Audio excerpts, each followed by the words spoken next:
Hello, this is some guy in Hawaii, and I love and hate Civilization 7. On the one hand, it has enough that's new and interesting and fun that I keep coming back for more. I have just over 100 hours in it as of this post. On the other hand, there are mechanics that some find problematic, a host of bugs, many of which I've only run into over the last few days, and of course, a myriad of UI issues, which in this case is the issue.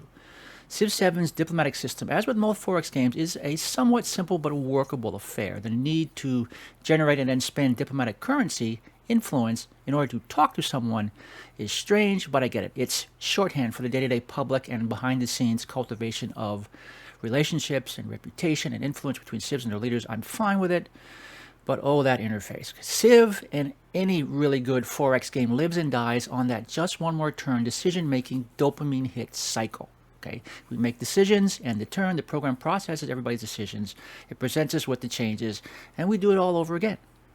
We make those decisions based on our access to an understanding of a whole bunch of information, where we and everybody else are on the map, the relative size and shape and nature and disposition of our settlements and units, our relative progress in science, culture, gold, etc., our diplomatic relationship with each other, and of course the mechanics of how it all works.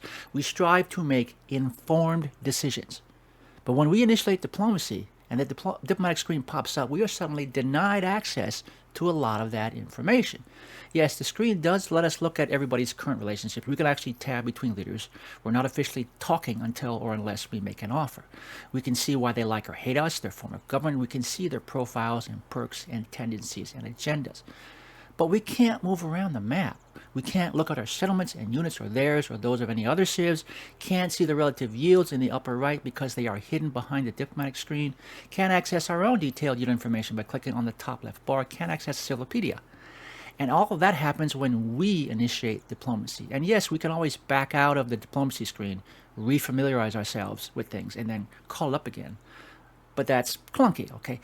If another civ comes to us, though, that's not the case. When that happens, we don't even get all that nice relationship and leadership profile info.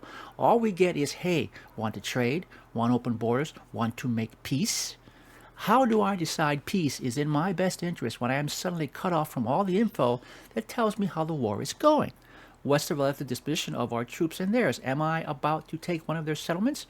Or is one of mine about to fall? How's my individual settlement happiness? Can I afford to keep fighting, or is this sapping too much of my civic and tech progress and production? Even if I have a big advantage over this leader and can keep fighting, is there another civ who's pissed off at me and massing troops on the opposite side of my territory? Okay, let's take an even simpler example. Hey, want to be allies? Well, the one thing I'd like to know before I say yes or no is the relationships my would-be ally has with everybody else. Specifically, are they currently at war with anyone? If I say yes, will I immediately be asked to go to war? Yes, the game gives you pop-up indicators when others go to war and make peace, but if it's off in a corner of the map away from me, I go great.